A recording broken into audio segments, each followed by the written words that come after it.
Good morning, everyone. Today, I will teach you the compound interest, which is different from the simple interest. And compound interest is complicated in the more than a simple interest. Compound interest को समझने के लिए थोड़ा सा दिमाग की जरूरत है. आप लोग कृपया करके अपना दिमाग लेके आए. ठीक. और क्या होता है कंपाउंड इंटरेस्ट, कैसे कॉम्प्लिकेटेड होते जाता है सिंपल इंटरेस्ट. तो क्या होता है सिंपल इंटरेस्ट में, last lecture I have taught you simple interest is equal to simple interest P into R into T by divided by 100. मतलब यहाँ सिंपल इंटरेस्ट में कभी प्रिंसिपल चेंज नहीं होता है. कंपाउंड इंटरेस्ट में हर साल आपका प्रिंसिपल चेंज होगा. क्योंकि क्योंकि क्योंकि क्योंकि प्रिंसिपल प्लस इंटरेस्ट जुड़ जाएगा लास्ट ईयर का. फिर सेकेंड ईयर में फिर प्रिंसिपल प्लस इंटरेस्ट जुड़ जाएगा.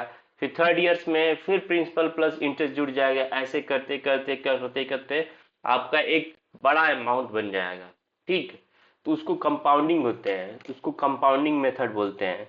वो थोड़ा सा कॉम्प्लिकेटेड है बच्चों, देखते हैं क्या होता है.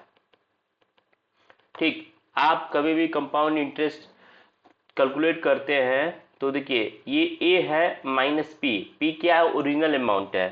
P original amount. ए क्या है? Accumulated amount after n years.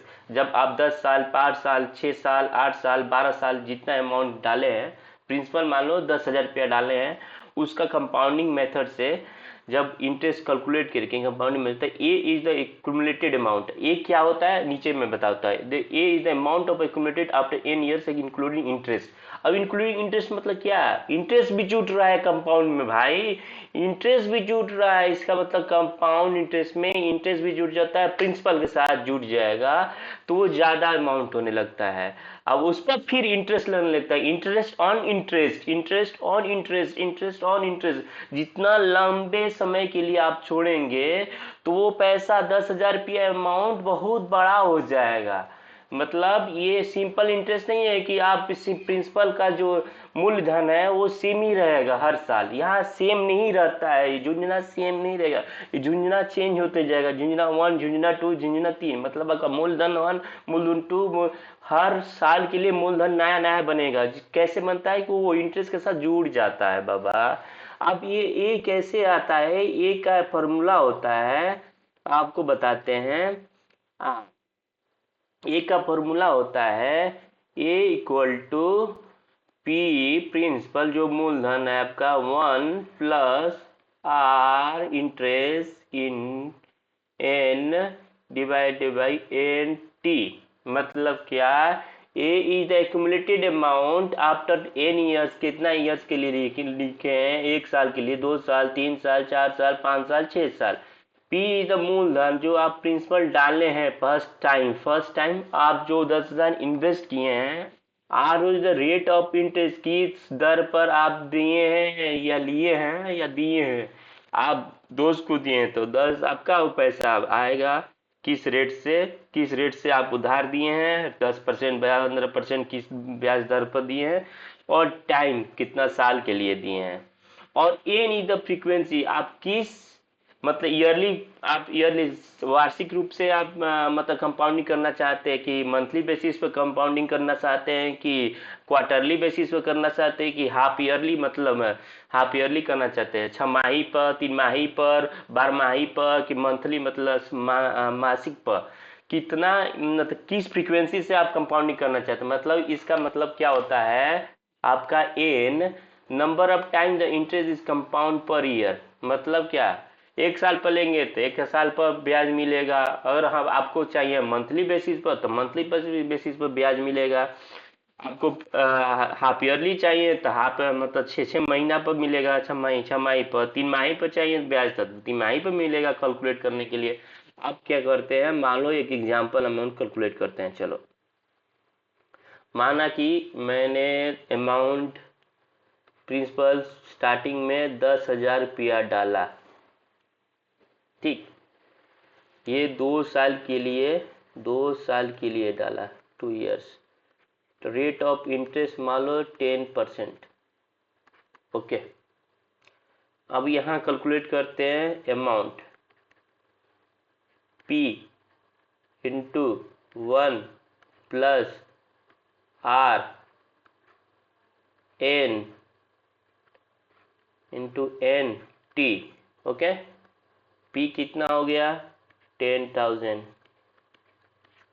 1 plus are कितना हुआ 10%, 1 ईयर के लिए 1 ईयरली हम कैलकुलेट करें 1, टी कितना हो गया टाइम 2 ईयर्स।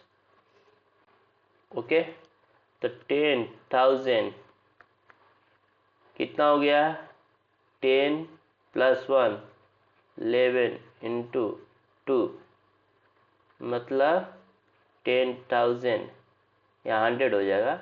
100 मतलब परसेंटेज है ना, आर क्या होता है परसेंटेज में होता है ना, 10%। अभी तो ये गलत हो जाएगा ये वाला, तो 1 डिवाइडेड बाई 10, तो कितना हुआ 10,000 1 प्लस 1/10 का होल स्क्वायर, ठीक 10,000 11/10 का होल स्क्वायर। ओके,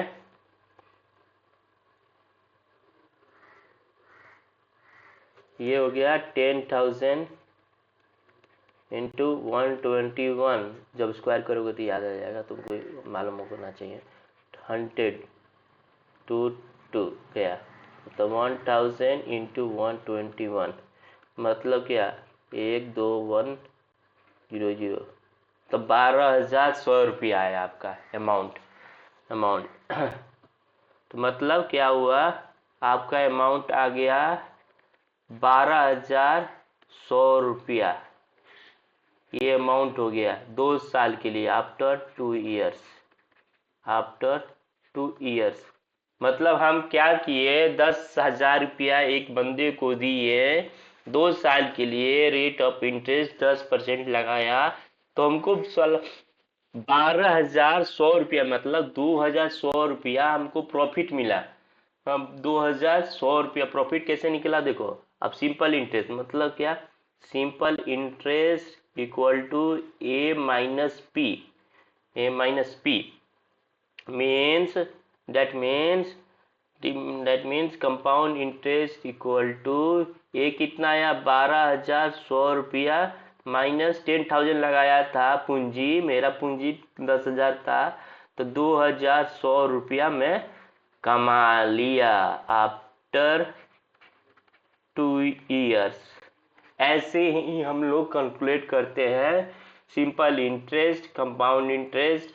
ऐसे आपको एनी डाउट होगा तो मेरे से संपर्क करें और सब्सक्राइब करें चैनल को, और like and subscribe it, and I will deal with the compound interest questions with efficient manner if you have to encourage me, and thank you.